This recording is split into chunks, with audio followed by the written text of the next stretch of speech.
Here's what happened round 12 of the FIA Motocross World Championship. The Monster Energy MXGP of Great Britain at Fox Hills. MX2 race 1, Simon Langenfelder, your qualifying race winner on Saturday, went in first, came out second as Guillaume Ferrez took his fourth Vauxhall shot of the campaign. Ferrez led from Everts in white and then Langenfelder, and then over to the outside we had the 73 of the Bedini Ducati of Ferruccio Zanchi.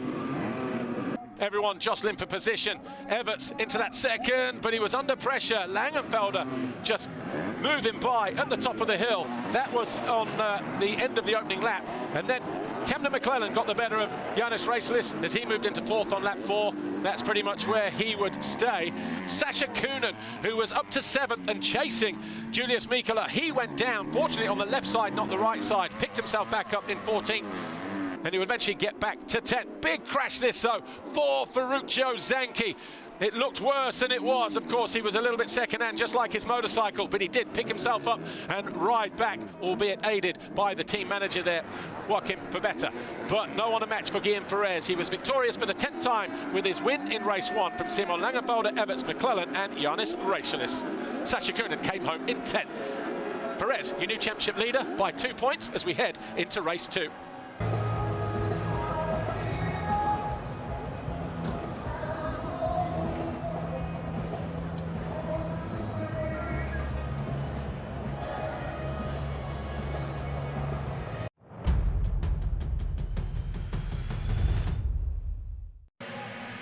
MX2 race 2.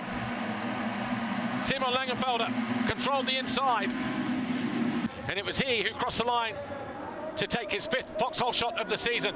Maxime Gros was there in 4th position. Just ahead of him, you had Sasha Coonan in 2nd and Guillaume Ferrez. Ferrez quickly through into that 2nd position though. Sasha Coonan behind him as we headed up Fox Hill for the first time. Everts emerged in 4th, just ahead of Janis Racelis.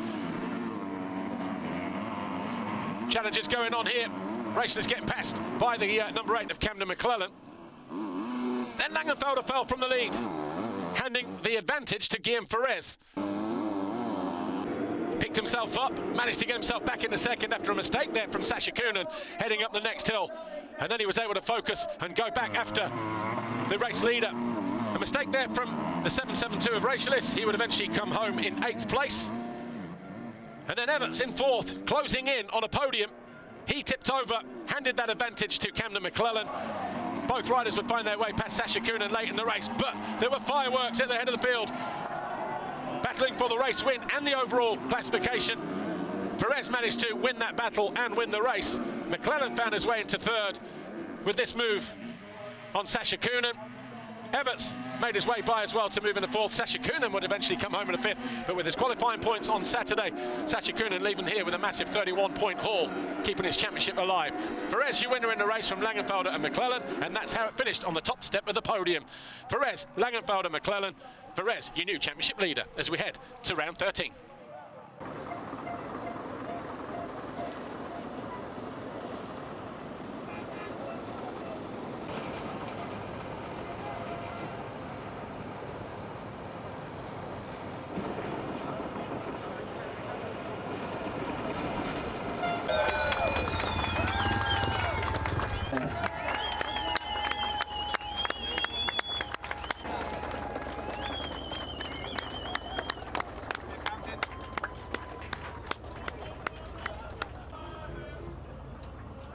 And now. Yeah, it was a nice fight. He made a mistake in the opening laps and I took advantage, and then yeah, we went back and forth for a little bit. Yeah, happy things are going the right way. Stars are helping, and yeah, hopefully we keep it that way.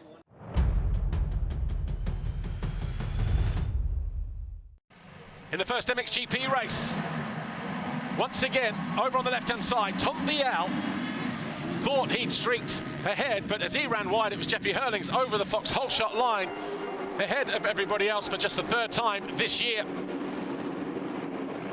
Behind him, Tim Geiser got himself into 2nd. Vial was there in 3rd, and he was under pressure immediately from Roman Fevre. Fevre alongside him, but couldn't make the pass happen here. How different would that race have been had Fevre got to 3rd? Paul Jonas crashed here because there was a tough block in the track that Tim Geiser had dislodged. Lucas Coonan out at the end of lap 1 though. how much of that was to do with what happened in the qualifying race. He was inconsolable. Calvin Verlaanderen fell from 11th to 16th. He would eventually get himself back up to 13th place, having extricated himself from that Red Bull Ducati. Andrea Adamo found his way past Ruben Fernandez, who then returned the favour a few laps later. Fernandez went on to finish 4th, Adamo 5th, after Tom Vial went out of 3rd with that hard hit, which allowed Romain Febvre into that 3rd. Febvre, sorry, his teammate, had more issues again as he tried to find his way past Oliver.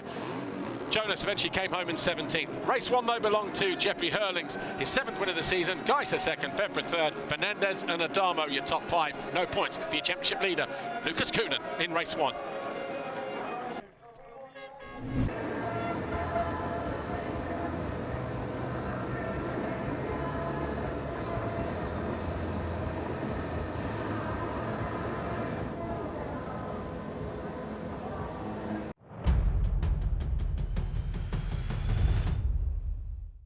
MXGP race 2. Lucas Koenen did line up over on this right-hand side, but he did not last long. A brave effort from the championship leader coming in this weekend. Jeffrey Hurlings, though, over the Foxhole shot line for the 2nd time today and the 4th time this season. He was flanked to his left by Tim Geiser, who moved into 2nd as he swept around Tom Vial and Romain Febvre. Siwa was next, and that crash in the background there, taking out a bunch of riders. Ben Watson, one of those, and he helped pick up the bike from Calvin Verlaanderen, lift the bike off of him. Great sportsmanship there from Watson. Fernandez up the inside of his teammate Vial. That put him into 4th on lap 1. That's where he would stay. And after being passed by Jago Geerts, all of a sudden, Lucas Koenen had no strength in that left leg. He pulled out of the race and limped out of the Grand Prix. He leaves here still with the championship leader's red plate intact. But a weekend to forget for Lucas Koenen. Failed to finish the qualifying race, race 1 and race 2. He held a 68-point lead coming into this weekend. It would be 11 by the time the checkered flag fell. Geiser fell from 2nd. That allowed Febvre to move into that 2nd place and start to close down. Hurlings as the race leader. Paul Jonas fell at the bottom of the hill. Hopefully he is okay. As the race went on at the head of the field, this is as close as it got between Hurlings and Febvre, but in the end it was Hurlings who went on to win. Febvre 2nd, Geiser 3rd, Fernandez 4th and Adamo 5th. That was the top 3 and the top 5. Hurlings with Grand Prix victory number 118 and his 5th Grand Prix victory on British soil.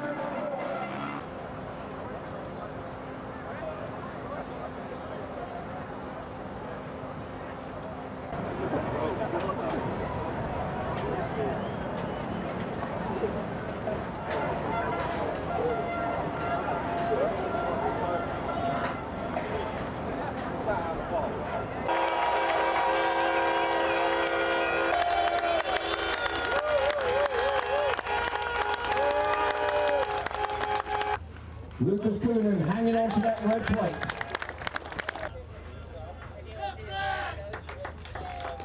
Yeah, definitely. But once again, I don't like to catch 50 points in this way. My thoughts go out to Lucas. I mean, even though we're a competition, you don't want to, you don't want to catch your points this way because it's kind of a shame.